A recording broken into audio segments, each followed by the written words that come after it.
Welcome to Diasporaa, the show where we share the remarkable stories of immigrants from the Indian subcontinent. I'm your host, Aditya Mehta. Each week, we sit down with individuals who have made the journey over and explore their experiences, their challenges, their triumphs. We delve into their unique perspectives on adapting to a new culture while staying connected to their roots. Today, we are joined by Priyansha Bagaria. She's originally from a town called Giridih in Jharkhand, which is a state in eastern India. So, you're our first guest from that state. She's not a native from there, so to speak. She's from an ethnic group called the Marwadis, and it's a very interesting group, and we're going to talk about that later in the show.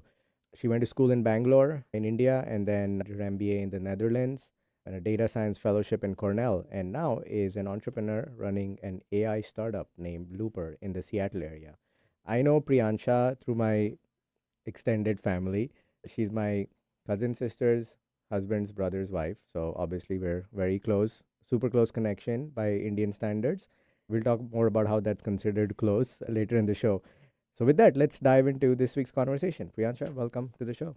Thank you so much, Ari, for having me today. So with all my guests, I asked them if your hometown was a city in the US, what would it be? So what would Giridih be if it was a US city? So I would say demographically, maybe something like Black Diamond, which is more like city in Washington. But if you ask population wise, I think it's gonna be as close as maybe more than Seattle. Yeah, I think we in India have like 70 cities with over a million population. When here people, I think they struggle to understand the scale of our cities. So I always describe Bombay as the population of Texas crammed into Seattle, right? So is it one of the major cities of Jharkhand or is it one of the district headquarters? What size is it? So it's not super big. I mean, it's just known for a lot of industries that operates out of that area. A lot of mining, coal, iron ore, Yeah. mica. These are some of the, it's a mineral belt. So there's a lot of industries or like companies that operate out of that area. What Yeah. are the closest big cities? Is it Jamshedpur or So I would Ranchi? say Dhanbad is the closest, which Yeah. is like 60 kilometers away. My husband always cracks this joke that she's actually from Vasepur, Oh, which is yeah. which is not too far away. So like Greater Vasipur So, region. more context for our listeners, it's one of those lawless Wild West towns made popular by a movie called The Gangs of Wasepur. It's a pop culture icon, that movie, and it has a cult following. Yeah, I would make the same joke if I were in Shit's place. So, but how long has your family been in Giridih? So we've been in Giridih for more than 100 years. Oh, wow. Yeah. Okay. So, I would say 5 generations before my grandfather, Oh, wow. they basically moved from a place called Bagar in Rajasthan, and that's Okay. where we are Bagarias. Okay. So we So come from a so place it's a called Bagar. locational Yeah, last name. yeah. Our listeners have been getting exposed to different last names and how mine's an occupational last name, which means Yeah, Mehta is an accountant. yeah. So, Marwadis, for those who don't know, are one of the preeminent business communities of India. And you'll find Gujaratis, Marwadis, probably Sindhis everywhere in the world. So tell us more about Marwadis as a people and why you think they're very prominent within business. Yeah. There's a joke. I mean, there's a saying. It says, "Jahan पहुंचे na बैलगाड़ी वहां पहुंचे Marwari," and it's Yeah. something I've heard. Let's translate that into English. Where even a bullock cart doesn't reach, the Marwadis can reach. So Okay. that's really how I think how spread out the community is all across India and all across the world, I would say. And Marwadi community has been predominantly in business for a really long time. And I come from a business family Yeah. background too. We always say dhanda is the most important Yeah. thing, and Yeah. you kind of see that a lot, learn about that a lot while growing up, because Yeah. all your conversations in the house while you're having your lunch or in dinner tables is all about business. Yeah. So there's a lot Absolutely. of, I would say, awareness at a very, very young age. It's also a group where it's not just business, but family business, Yeah. which is very preeminent. Like the Gujaratis are also, they keep it within the family. If you see Patels here running all these motels and hotels, they keep it within the family. Why do you think that's Yeah. the case? Yeah, I mean, I think family values is very, very important in my Marwadi community. Like Yeah. I lived in a joint family for 21 years of my life. But Yeah. like, my dad has two brothers and all their kids, my grandparents, we all lived like 16 of us, under one roof. And that's how I've been brought up, like Yeah. having all these people around. And it was never just about your parents. Your uncles and aunts are as important to you as your own parents, your cousins. There was no difference between my own brother to like my first cousin. Yeah. Like, they're as important as like And own and family. that's how I think we're one degree of separation closer, because my cousin is like my sister. So it's like my sister's so my brother-in-law's sister-in-law. So that makes it sound much closer than saying, cousin's husband's brother's wife. So Yeah. and in India, living in a joint family isn't a bad thing. It's almost preferred because we are a high context culture. Yeah. And one of the hallmarks of a high context culture is a collective living. When I describe joint family to many people here, they say, oh, like I wouldn't have any personal space. And I'm like, in India, there is no concept of personal space, right? It's the requirement of you going away and doing something by yourself. It's like, why would you do that? If I go shopping and you're in my joint family, even if you don't have anything to buy, you'll come along with me. Yeah. And that's something very common. And when I moved to the US for the first time as a college student, Yeah. I would ask my roommate, hey, I'm going to buy textbooks. You want to come with me? And he would say, why would I want to come with you? And I would feel bad that this person doesn't care Yeah. about me or is not my friend. And the hardest thing to do was to get used to eating alone. Because in India, you never ever eat alone. You'll always have someone just sitting next to you, right? I think the back to business community, that western part of the country in general is more entrepreneurial, from Punjab to Sindh to Rajasthan to Gujarat, Kachis as well. And historically, a lot of trade was done with the western, like the Middle East, Yeah. especially the Gulf, East Africa, and I think our peoples, as a generalization, are more risk taking and comfortable with risk and uncertainty Yeah. than maybe people in other parts of the country. I find all of this very fascinating. So, did you actually take part in the family business at any point? Yeah. So I mean, let's start from like how it was while growing up. Actually, start from what the family business was. Yeah. So my family business is into manufacturing of mica insulating material. It's a very critical insulation for class H and class F insulation, and we make a lot of different products like from mica tapes to sheets. These all go in cable industry, railway. Indian Railway is a big customer. We supply to a lot of high voltage motors and generators. And then even like, to give you a simple example, is if you've seen a toaster in your house, the heating element is actually mica. So we've been doing in this business for really long time. It was all about natural mica in the beginning, so where you will like make products out of natural mica. But then ours was the first company, I would say, in the region who went in processing mica. So there's just two companies in India who make mica paper out of scrap, and we are one of those two companies. Okay. And that basically forms the base of all the other products that Sure. we make. So we've been exporting this a lot. And my dad, I remember, he's been traveling, even though I was born in a very small town. My dad has been traveling abroad a lot to UK since 1985. And I remember being like, in Giridih, every evening I'll spend an hour with my dad and we'll talk about anything and everything. And he'll share with me, like, just imagine being a girl in a small town in India, talking about what's going on in London, Yeah. what's going on in a big city in US. So that was the kind of exposure I'm talking about. And Yeah. I feel I was very blessed and I was very lucky that I had that kind of upbringing and that kind of like awareness, like coming out of like, getting that from my family. And there was no differentiation like between my brother or me for that matter or my sister. Yeah. I think for them it was like all of us have to be given the same kind of education, the same kind of knowledge, the same kind of experience. So it really, and we all got a chance to work for the business. So Yeah. yes, I did work for my dad, and I mean, you're involved very early on. Like, I remember my summer vacations being in the factory, just having memories with my grandfather. Like, Yeah. he would sit and he'll take out you'll have these block of natural mica and you'll peel layer by layer. And I remember him being so disciplined. Like he'll start his day at 5 a.m. Everybody has to be down for breakfast by 8 a.m. Nobody can be late. Like Yeah. he had that discipline in the house, which was so important for him. And then he'll go to office. He'll be back home at 6 p.m. And then I've spent time looking at him, like doing that peeling, and I'll sit next to him, help him with that, learn the trade, Yeah. ask him all these different questions. So it was so important. I think all of that has helped me to build that foundation, or Yeah. the base Yeah. of how to even start thinking about doing a Yeah. business. I think discipline is one of the most underrated qualities of an entrepreneur.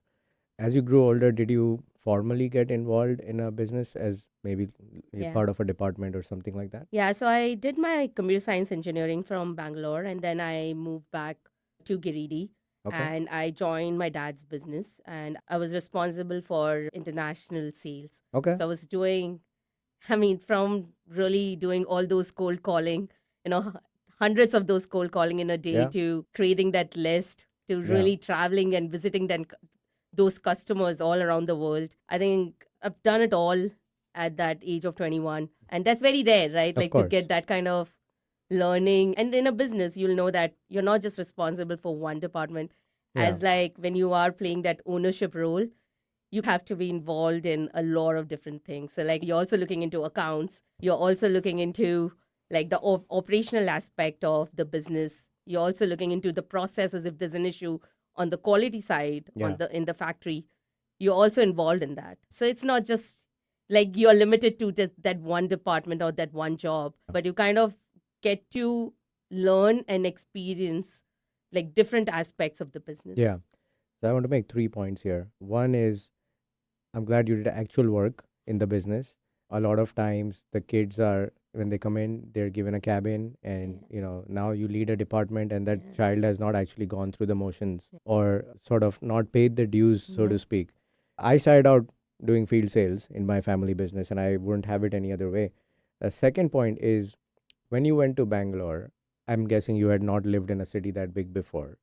So I actually left home when I was after my 10th grade. So Okay. I first went to Delhi. So I did I would say, like generally people have junior college. So I did my junior college from Delhi. That was my first exposure of leaving home and moving to a big Sure. city. And I was living by myself, like in a PG accommodation, Paying guest, like paying a guest roommate. Yeah. accommodation. Yeah. So the broader question was, after living in these big cities, was it easy to go back to Giridih and live at home once again, or how was that experience? I guess I was very, very passionate about the work. That in fact, we would work Monday to Saturday, and it was just Yeah. Sunday you'll have as an off. Yeah. But you never felt like it's too much of work. Like since it was your own company and you see the impact of every small thing that you do, it was very, very, I would say, fulfilling. Yeah. And then even though Giridih is a small town, since there are so many businesses, a lot of families have the same situation where the kids have studied abroad, they have moved back. So you kind of have a very good group. Like you have That makes people, sense. similar mindset, Yeah. very similar kind of like upbringing. So you kind Yeah. of relate to them very well, and then you hang out together. And Yeah. it's not a concept that, okay, I'm only going to meet over the weekends, like how I see it Sure. here. But it's like, let's Yeah. plan, like, like it's a Wednesday evening. Let's just Yeah. go Yeah. hang out or go to somebody's house. Those are very common things. So follow-up question: when you came back with armed with new education and some more exposure, was there a difference in how you worked versus your family, and how did you kind of adjust for those differences? Because I went to Austin, Texas, and then came back, and both in terms of missing the previous place and the style of working, Yeah. it was all Yeah. over the place for me. Yeah. So how was that for you? Yeah, I mean, initially, of course, it's a new environment. You're still trying to adjust and kind of find your way, your place, and start like building on it, right? So basically, I remember but I think one thing I would really give big credit to my dad, that when I started, he told me just one thing. Okay, you know what? These are the places I want you to like. This is like you are looking at sales for all international countries now. It doesn't matter to me how you do it. So he gave me that option that, hey, go explore, Yeah. go all out. It was never like, okay, do it this way. Like he wanted me to figure things out on my own. And I guess that was a big blessing because at the end of the day, right, like if I knew that if something is not working out or if I did something wrong, he's there to support me. But Yeah. he's like, I want you to find your own path. And which is not always, you don't always get that option, Yeah. right? Like in a Yeah. big company, you cannot expect that. The way I see it from what you've told me so far, being treated on equal footing as the sons in the family, getting that exposure to go out before coming back, and then given a free hand in that structured yet protected environment, I think those were all very valuable things. I think everyone should do a sales or a service job early in their 100%. career. Doesn't matter what you're selling, what type of restaurant you work at, or what kind of Yeah. customer service it is.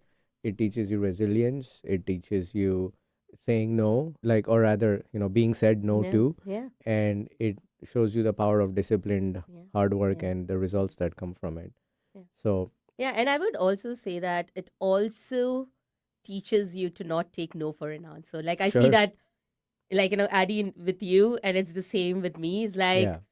there has to be, or there is going to be a way out. It's just that, you need Yeah. to persist Yeah. and you need to keep pushing for it because, and I've learned that, like, I mean, if I remember there were initial days, right? Like you'll make this list, you start calling people. There'll be 10 no's, but there'll be just one yes. And that's it, like that. Yeah. So it's a process. And I think all those no's help me to, learn how to do better. When you got your first sale, did you almost not know how to react because you'd been so used to like Eh, the rejection? I still remember I was sitting with my dad. I mean, my dad, the office structure was this way that he had his cubicle and all of us, like he had his room and all of us had open cubicle Yeah. structure. And I remember like I didn't even know how to react to it. So I was like, I ran to him and I'm like, you know what, like somebody is interested to buy this. And it's like, it's, it was a very surreal feeling Yeah. because Yeah. like to get there, there's so much you've done. But then at that point, you forget everything else. You don't think about what that process was. And yeah, it was Yeah. very exciting. That's good. Let's take a short break now. And when we return, we'll continue talking to Priyansha about her education journey, especially your time spent in Europe is what I'd like to focus on. So we will be right back after these messages. Welcome back to Diaspora on KKNW, where we share interesting stories of first generation immigrants from the Indian subcontinent. We're talking to Priyansha Bagaria, and she's an AI entrepreneur and just all around smart person. So, how long did you work in your family business before deciding to study further? Close to 3 years. And it's a very funny story. I remember there was some quality issues with the products that we were making. And you asked, right, like, what is the difference again with what you've studied? Yeah. Like, when you came back, what did you do for the family business? So we had this issue of quality, with this new product. And the challenge was that it will not happen every day. So it'll happen like today, and then it might happen after 2 days. And since it was a tape, so it'll go like, the defects is if it happens on a part of the product, it's inside the tape now. So there's no way you can check it once the product is Sure. made. So the challenge was like, what solution can we bring that can help with real time monitoring of these defects? Okay. And one way is like, I mean, in India, labor is cheap, as we all know. So one idea is like bring a labor, but who wants to do this job? Like, can you imagine like standing there looking at these products? And the moment you're distracted, that's when this defect happens. Sure. So that was not a solution. The second one was, can we find a solution outside?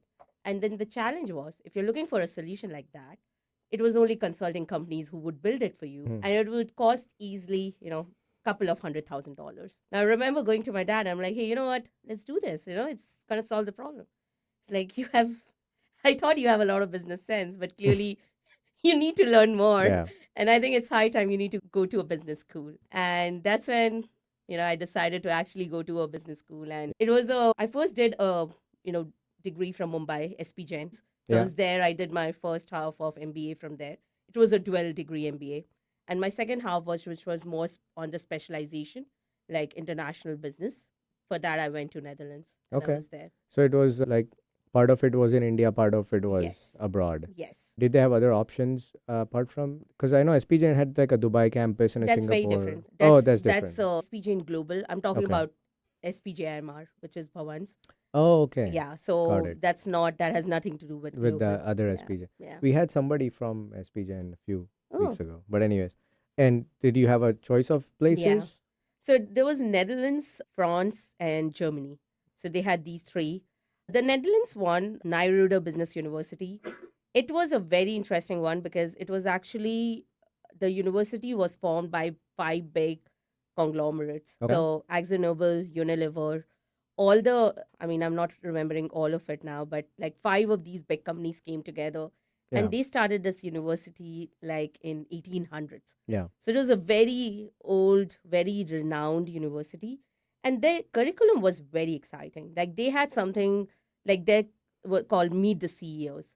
So you'll basically get to present, meet the Sure. CEO of one of these big multinational company. He'll come with a problem and you need to work on it as a group and present to him like, a solution. So there was a lot of exposure, right? Right. And in an MBA, I mean, you'll know everything. What matters the most is how much do you get to deal, like Yeah. work on real problems, right? Yeah. Rather than all those textbook knowledge, which doesn't take you anywhere Sure. after a point. So that was very exciting about this whole course. And then we also had a part of the semester in South Africa Oh. and a part of the semester in China. Wow. So over there also you're working with companies. Overall, like for me, that 1 year was meant to get as much exposure as possible. And out of Germany, France, and Netherlands, Netherlands is the only country where English is a second language. So Sure. everybody speaks the language. So it's Yeah. much more open to like, having people from outside Yeah. and that was again a big reason for selecting Yeah. that country. Makes sense. Are there a lot of people from the Indian diaspora in Netherlands? It doesn't strike me as a country where Indians would naturally flow towards, like Yeah. Canada or Australia. Yeah, I don't think like it's growing for sure. It has grown a lot in last few years. I think initially a lot of people who would move there would be like work people who are consulting for Infosys or TCS or CTS because there are like a lot of companies who wouldn't have like service support Yeah. coming out of these companies. Yeah. But now I feel like RSM is one of a very good school over there. You have TU Delft, Rotterdam School of Rotterdam Business Management. School. You have TU Delft, which is another good one. So there are good schools, but it's not, I would say, the first top three preferences when somebody, thinks to study Sure. abroad. Yeah, that makes sense. You did the MBA after experience of 3 years. Most people in India do the MBA right after their undergrad. Do you think it gave you more value because you had work experience? 100%. I would highly recommend anybody who's thinking for an MBA or even an MIM, any kind of experience MIM is Masters in in Management. So that doesn't require a lot of experience, but still, any kind of experience would really help you with the Yeah. MBA because MBA is all about like there's so much more practical knowledge that you need. Like but if you just out of college and you're trying to learn something, you cannot really relate to what they're teaching you in the Yeah. class. I feel like the MBA helps you understand what you know and don't know, and then helps you fill those gaps. Yeah. And I always wanted to be the least experienced person in the room. So I waited 6, 7 years before my MBA, and then I went for the executive program. So I was the youngest by a long shot. And I think I really extracted so much value because of doing that. I think in India, because it's educational and competitive rat race, people use it as just a stamp more than actually extracting learning from it, and as a way to increase the salary that they Yeah. get offered out of or the college Yeah. placements. Yeah. I didn't even bother with college placements at the London Business School because I already transitioned to my own tech startup. After the MBA, what did you do next? Yeah, so I was, as part of the MBA, the last semester, you basically have to do an internship for your final thesis. And I did my final thesis with this one of the largest CPG companies in the world. Consumer It's- packaged goods. Yeah, so it's called Royal Friesland Campina. This company is more than 100 years old, very big. They operate out of 100 countries. Okay. And I Any actually, famous products that I don't think they have a lot of products in India and even in US, but like outside India, there's a lot of products you get in Southeast Asia and in Europe, it's massive. And I got very lucky that I got to work on a project with the CIO of the company. So I would say again, chief in IT information officer. Yeah. So the thesis went well, and then they offered me a job right, after the college got over. So I started full time with them on the project. And yeah, I did that for a couple of years. And after that, moved to did s- take up the data science fellowship because I saw a lot of big data Yeah. opportunities as well while I was working for this company. Yeah. And for me, it made complete sense because I've like to transition to data science now because this is like 2018, when data science was, Picking up. Yeah. people finally understood what cloud was. So I did a lot of Sure. cloud stuff, Right. cloud migration stuff while I was with the Friesen company now. Was there ever pressure from family to go back and join the business right away? It There was always pressure to get married, I would say, at that point, Sure. to then join. Yeah. I mean, of course, they wanted me to come back, but my dad, again, I would really, appreciate him that let me stay there. He's like, you've got a great job, Yeah. and I was actually the topper of my class, so Wow. that went. And to your point, Adi, I was also the second youngest in the class, Yeah. so I know how that feels, Yeah. and it's very Where was this job? Was it in the in Netherlands too? Netherlands, yeah. Okay. And so on your point of the getting married, I think, of course, there's the whole spectrum, but Yeah. in general, Indian society is very good at bumping you on to the next step of your Mhm. life. So, oh, you finished your studies, you don't have a job. Oh, you have a job. You're not getting married. And then where's the first kid and the second Yeah. kid? And Yeah. so most of it comes from a good place. I Yeah. think people are genuinely concerned and not concerned, but they want you to keep moving forward in life. So, Yeah. in these 2 years, were you traveling a lot in the region? Yeah. So when I got the job, that's when I made it a point that, I'm going to basically whatever salary you get, I would divide it in three parts. So one would be pay the rent, Mhm. your one would be put it on the savings account. So every month, and my sister really kept me accountable for that. She's like, "Where's the money? Yeah. That's going to your savings account." And then the last bit of it would be something that I would spend to Yeah. travel. So every month, I would cover one new country Nice. within Europe. Yeah, and it's a great part of the world to do that and take all these weekend trips, Yeah. right? We're in Seattle, we're in one corner of the country. So there's only so many Mhm. directions you can go in. But a place like, especially like that central part of Europe, like the Belgium and Yeah. Netherlands, everything is, I Yeah. guess, a short train ride away. Now, the data science piece, coming to that in a little bit, but with the family business. So after your MBA, you've never worked again for the family business. I would like get involved in very like small capacity here Yeah. and there because of course there were relations that I had formed for last Sure. 3 years. So I remember like when my brother had this conference in Germany, so I went with him because I wanted Sure. to meet those customers again. Yeah. Yeah, so that I mean I was involved in some capacity, but like not really like Yeah. again like a full time. Yeah, job. because if your mind got stretched when you were in Delhi and Bangalore, it would be much more stretched when you're so further away in a Yeah. much more different culture, right? You spoke about the multiculturalism in the Netherlands. Was your experience generally positive about how Indians were perceived in that country? Because I feel our perception as a people has undergone a lot of change in the last 25 Yeah. years. Yeah. So, can you speak to that? Yeah, so with this MBA, the advantage was we had people from 19 countries. So I had friends from somewhere from Ukraine to, somebody from Brazil. Like it was very, very international.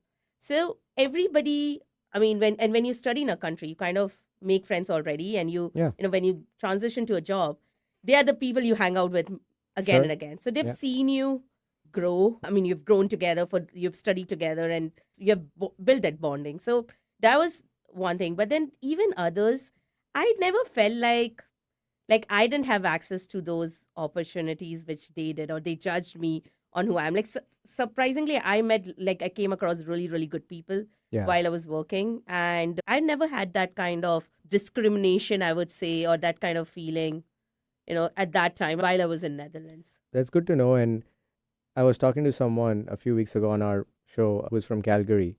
And, Calgary is one place in Canada where a lot of the new Indian immigrants are going. And I hear all these stories about what a struggle it is and how things are, so challenging for new immigrants. Now, this person went there as the president of a university. So from day one, he was interacting with the mayor and the governor, and he joined the local private club. So I think it's also the ecosystem that you're a part of within that country. Yeah. So someone who maybe goes in as a blue collar from the same country to the same country versus your experience would be very different in a good way because you're interacting with higher quality people who have been around the world and seen more and know that there's no sense in discriminating, right? Yeah, and even it's about the mindset, right? So, like, if you're open to talking to new people, if you're Sure. open to trying new cuisine, like, I've met people, like, I've had people in my university who, like, we just gonna eat Indian every meal. Yeah. I mean, come on, that's not, Yeah. then why are you even here, right? And Or I'm only gonna talk to Indians. yeah, and that can be your source of comfort Yeah. and something you go Yeah. back to. Yeah. I have this conversation all the time with new immigrants in Canada, Yeah. especially because I used to run a platform there for helping new immigrants settle and assimilate better. And I would always be like, you've not landed in Canada, you've landed in a mini India. So if you really want to experience Canada, you need to step out of that comfort zone. No one is saying don't have friends from your community. They can be your best friends, but that's not the only thing you should.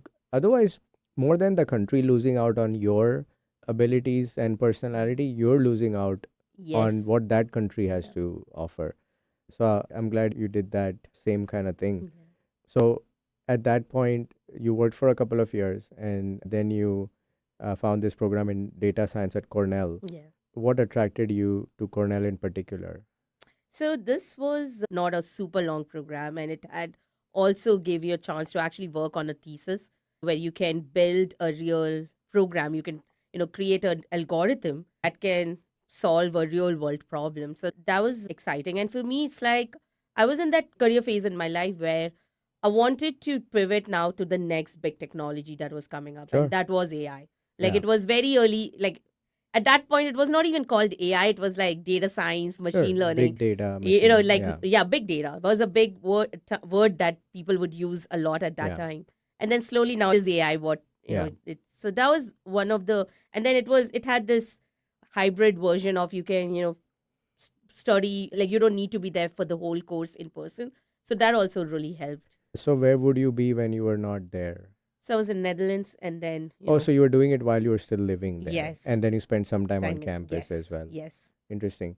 I want to go more into the AI side of things, but probably after in the next segment. But I will say this, that not many people have that view as to what's the next big thing and how do I climb onto it. And I feel like AI now is where, the early days of cloud computing or early days of e-commerce were at. And it's not just putting stuff into Chat GPT and saying, give me an itinerary for a weekend in Portland. I think the use cases are just blowing up and people are just taking that base technology and then applying it to, like, I guess hundreds of or if not thousands of use cases. And if I'm not mistaken, that's similar to what you're doing as well. Was there What was the reaction of your family when you wanted to start off your own business? And it's not a conventional family run business, it's a tech startup, which is a very different ball game. Yeah. So after my data science degree, I actually worked for another startup. Okay. That was for almost close to 2 years, which was focused a lot on building AI solution for retail. So like search, personalization, recommendation. Got it. And that was right during COVID, Yeah. 2020, when online was becoming even more and more important Yeah. because of I what was going on. building warehouses to fulfill all that demand during. So you can relate to Yeah. and it's this problem, like, I mean, manufacturing runs in my blood. I feel like that's all I've seen while growing up. And I've really enjoyed my time when I Yeah. was with my dad's company. And then the problem of quality that I spoke about some time Yeah. back, that really stayed with me. And for me, it was like, now I have the data science capabilities as well, like, the experience. Yeah. How can I now go back and solve that problem? Can I Yeah. build something which can make it simpler and cost effective way of something that doesn't need to be, that only big companies can have access to, So now I'm connecting the dots. There's not just you took what you learned new and then you applied it to something you already knew about. So, for example, it would be if I learned AI, I would find a solution for the stock markets because that's what my family business went. So that's actually very strategic because now you don't have to. You're learning a new technology, but not having to learn a new industry necessarily, and just coming in through a different angle of that industry. Yeah. Great. So let's take a break right now, and when we come back, we'll talk more about your current startup and your life in Seattle. So we'll be right back after these messages. Welcome back to Diasporaa on KKNW, where we share interesting stories of first generation immigrants from South Asia. We're talking to Priyansha Bagaria, entrepreneur and not so distant relative. When we went into break, we had just started talking about AI. For our listeners, explain what AI is in the simplest of terms and how it is the next step from big data, as we talked about. Yeah. So I think I'm going to talk about AI in the context of what I'm doing Sure. today for manufacturing. So one of the big challenges, I mean, if you think about cost of quality today, but what happened with one of the largest aerospace company last year? Yeah. One bolt, you miss Doors a flying bolt, out. Yeah. doors flying out. That's, I mean, think about the cost, that they had to bear with that Yeah. issue. Not just the financial, but human cost as well. Yeah, Yeah. and it's so the cost of quality today, right? There's a lot of things which is around, like you'll see somebody doing the job of inspection today, but then there's also like rework cost. There's cost of defect escapes when you don't find a defect, but it goes to your customer and Sure. they reject the part and you get it back. Yeah. And then there is also like warranty claims. You've sent something, and for example, I've ordered a car. I've got a car and it comes with a damage, right? And then you be like, oh, I want this to be fixed. And then you send it back, you give it back to them, but then they have to give you another car to use for the time being. Or they have to, if it's a very bad, I mean, if your flight gets canceled, that the flight they have to accommodate you in a different flight. Yeah. And then they bear the cost. Sometimes they give you extra miles. Yeah. Sometimes they have to give you that extra cost, right? All of that becomes like the cost of quality. Sure. So it's not just there's one, it's a variety, different kind of cost that comes together. And cost of quality has been a big challenge. Now during COVID, inflation was going up. That became a big aspect of the cost that companies Sure. were incurring. Now, after that, with everything that's going on right now with tariff, so there'll always be something that's going to drive the cost, and you want to bring down your operational cost. Sure. You want to try to reduce as much mistakes as you can with the Yeah. the product. And then the second thing that's really been a big challenge in this industry has been labor, finding the right labor, the right skill labor. Like I remember after COVID, you'll not find anybody even like Fred Meyer or like, like Yeah. any of these QFCs, and you'll Yeah. be trying to look for someone to help you with a product, but there's nobody because they Yeah. cannot find enough people to come work. And now think about in manufacturing context, you need people with a lot of experience. Like some of these critical inspections that they have to do, for that you need to have 15 years of experience Okay. to be even qualified to do something like that. So these two is becoming a bigger challenge more and more. And with tariffs now, we're expecting to increase the number of jobs in US. We want to increase the number of production, in US, the capacity. So you need more people to come work for you. Yeah. And And it's not a short term fix. It will take time for that skill set to be yeah, developed. yeah. And it's so today they say 25% of the US population is above 55 plus. So they're all moving towards the retirement age. Sure. So it's a big, like with one of our largest, this is one of the largest truck manufacturing companies in the world. From one factory, they had 8 people who retired within a month. Now imagine all that knowledge is, gone. Yeah. And so even till today, most of the processes are manual. So somebody looks at the part, they say it's good, okay, not okay, they sign it and they give it. Yeah. That's really the process. Yeah. So all of these factors have they're pushing that how can you bring in more automation, more technology, Yeah. that can help. Like, so for example, if you were looking to hire somebody, today, how can you give more power or more resource to your existing workforce to that job so that they can reduce the dependency that they'll have if they were looking two hires. Now they can hire one person, and between those two with right tool and right technology, you can take care of that job and you can reduce the dependency. So AI is more. And then the other big challenge that we've seen with workforce has been we are humans at the end. Our decisions are very subjective. You perceive as a defect is to what I perceive Yeah. is also going to be different. It's based on the experience, it's based on the knowledge. So there's a lot of subjectivity. And then we have 100 things going in our mind. You had one, something happen at home, you come to Yeah. work, you're distracted.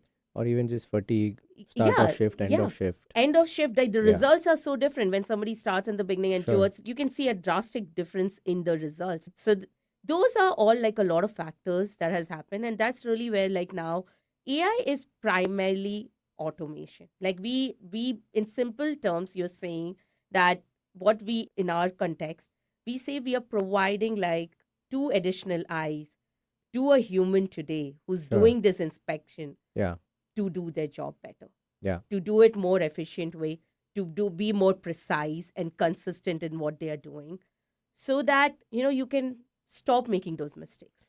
Is your extra set of eyes also learning and getting better as the humans Yes, do? yes.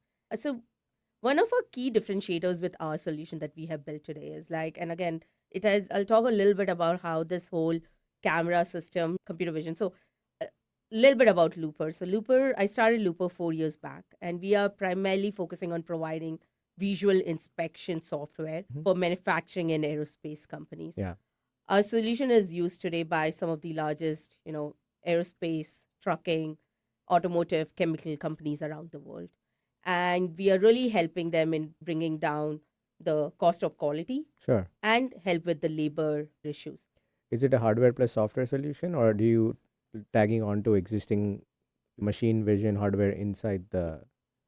And to my listeners, yes, I do speak this language too, because we're So, always talking about immigration. That's all. yeah. So AI, I mean, we are hardware agnostic, first of all. And I'll also even break it down to two aspects. So when you think about quality, right?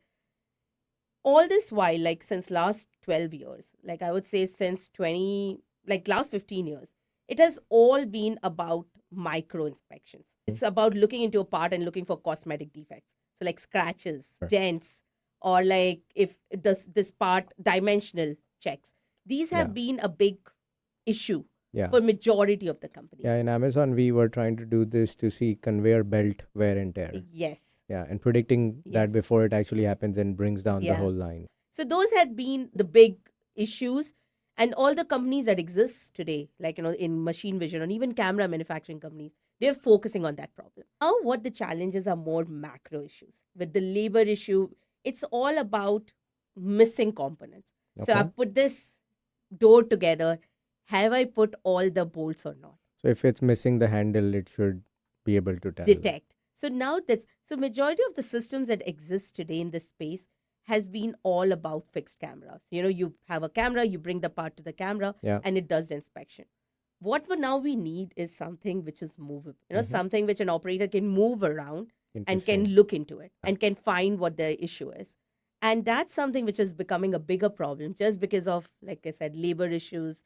And you cannot solve that with a fixed camera. Because imagine how can you use a camera to look inside a truck, if it's missing something. Yeah. So that's like now it's a lot about process inspection, Yeah. whereas in the past it was all about final inspection. So you would have some solutions that transcend industries, like a conveyor belt solution, which I described, could be used in many industries which have conveyor belts.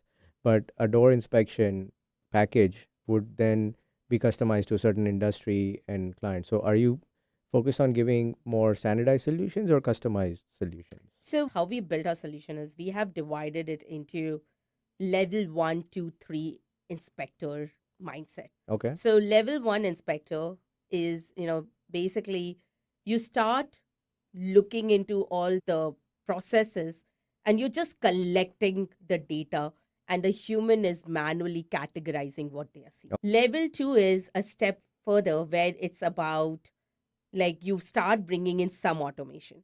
So you start looking into missing components. You start classifying what the defect looks like. Level 3 is even deeper. So now you not just look into missing or just like if it's a right or wrong, but like for example, is this bolt properly fastened? Is there a gap? So now you're looking into even more complex use cases. Sure. So now this can be used no matter which industry you're like, if you can think about it, this is for a truck, all these parts that goes inside a truck, they can document all of this, and this helps with the traceability. Yeah. So now if there's an issue in a warranty claim, you would only tell them that, hey, I've checked it, it looks good to me in my end, I Sure. don't know what happened. Sure. But now you can send them a picture. This is how the part looked like Yeah. before it left my factory. Right. Very interesting. So it's a lot of traceability, documentation, that's to start with. Slowly you're bringing in efficiency, you're Yeah. removing the subjectivity, and then slowly you're getting to a point where it's completely automated, and then you can use it and you can have a lot more value. I'm guessing you have some sort of funding in place. Was it easy to get access to funding in Seattle specifically? Because Silicon Valley tends to be where the tech funding is. Yeah. So I would say, I mean, Seattle is supposed to be one of the big tech town, but again, the funding opportunities in Seattle is very limited. And that's Yeah. the reality of what I've also dealt with and what I've seen. I mean, I got very lucky. My first investor, he was a seasoned angel investor in this region, and he had invested in 94 companies. Wow. And I met him through one of the, there are so many offerings that even Washington State has, which you would not be aware of, which really, really helps for a startup in the early days. Like Washington State has this program where they go to a lot of these events across the world, and you can be a part of the delegation. Oh, nice. Your exhibition costs are covered. They even pay for your flight tickets sometimes. All you have to take care of is like your accommodation and Yeah. some expense. Now imagine the kind of exposure that can give you in your course. early, years. Yeah. And you have to look for those things, right? Like it's just that these resources exist, Yeah. but you need to see and you need to explore. So I remember I met my investor through that event. And that's really how I got my first raise. Are there a lot of resources for women owned businesses or minority owned businesses? And if so, did you need to use them at all? I haven't used a lot of it Yeah. that's focused on minority or women owned.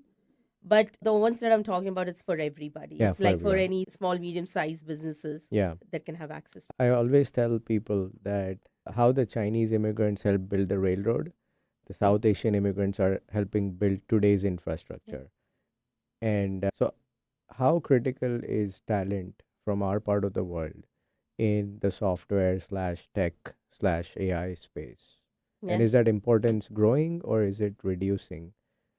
Because it's going to be impacted by this bring jobs back to America narrative Yeah. right now. So one very interesting topic, like when I was looking for data science hire for my company, and it was very interesting finding for us. Like when we got the job posting out, and my team was like, okay, we need to now interview people. We'll see how many people have applicants, and we had this mandate of finding a U.S. citizen for that role. Okay. And out of 50 applicants, there were like probably 3 or 4 which were U.S. citizens. Sure. And that is what we're talking about. Yeah. That if we keep stressing on that we want more people in Yeah. US, And but then where do you but have those that's people? And it's a big challenge because especially like if you think about it, you're competing against the biggest companies in the world for talent. Like you're Yeah. competing against Amazons and Microsofts of the world, Yeah. and then you need to still find somebody who can come work for you and like can bring that, and it's very hard to find such was people. this mandate something that you had as a company or was it externally So imposed? we are doing some work for aerospace and defense. Sure. And over You there, need those you have clearances. that clearances, you need that export control. So that Yeah. was one of the reasons why we had to hire somebody. So one thing I really liked about Canada immigration about was that they want to have local people, they want to have them hired for jobs, but they have a list of jobs where the government says we know we don't have this talent, so let's make it easy immigration wise. And I think it's a very pragmatic approach Yeah. versus insisting, because like I said earlier, these are not short term decisions. You Yeah. can't create an army of software Yeah. developers overnight, right? At the Yeah. very least, even if they go through college and have no work experience, it takes 3-4 years, right? Great. This was a very interesting conversation. I'm gonna move into our weekly segments and make it a bit lighthearted from here on. Let's spin the wheel and see what we land on. This one is called Happy Diwali. It's a term that, in India, it's very endearing. What's your favorite festival? It is Diwali. It is Diwali. Okay. What do you like about and can you tell our listeners a little bit about Diwali and why you like it so much?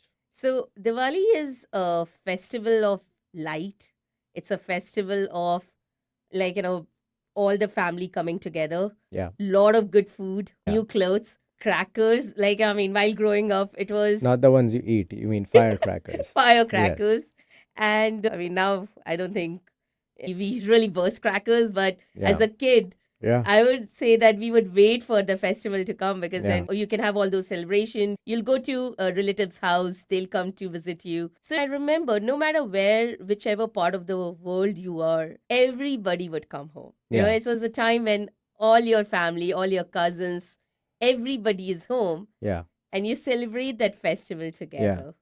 It's also our new year, Yeah. and it kind of caps off the holiday season that starts with Navratri, Yeah. Dashera, and then Diwali. I've lived about 12 years in total away from home, and that's the only time I get homesick. Yeah. Otherwise, I'm never. I love this part of the world. I love my Yeah. life here, but I do get homesick during Diwali. Yeah. And there's been occasions where my wife and son were in India, but I wasn't. Yeah. And I was like, we're never doing this again. Yeah. So we do have time for one more quick segment. So let's spin the wheel again. So this one's called Maa Ka Khana, which in Hindi means mother's food. Is there a favorite go-to meal at home or in your hometown that you never miss out on when you go back, and that's like instant nostalgia for you?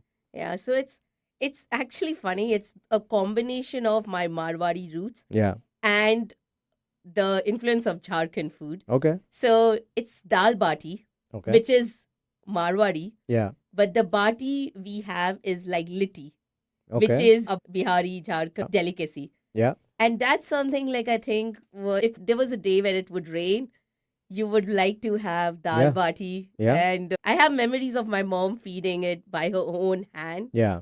And because it's, there's a process, like you need to break Sure. it and you need to mix it. And those, yeah, like you think about those things and there's a smile on your face. And I'm it's- gonna include a recipe in the show notes. yeah. Perfect. Well, that brings us to the end of today's episode. Thank you for listening to Diaspora. We hope you enjoyed hearing Priyansha's very interesting story. Remember to check out our show notes for links and the recipe and more information about the topics discussed in today's episode. You can find Diaspora on all major podcast platforms and can subscribe to our channel on YouTube. If you like this episode, consider following us on Instagram or leaving us a 5-star review. Diaspora is part of the Staying Power network of shows and podcasts, all of which are dedicated to inspiring listeners to build lives of meaning, connection, and value. You can find the Staying Power network of shows wherever you get your podcasts. We'll be back next week with another interesting story from the South Asian diaspora. Until then, take care and stay curious. And Priyansha, thank you so much for coming. Thank you so much, Adi.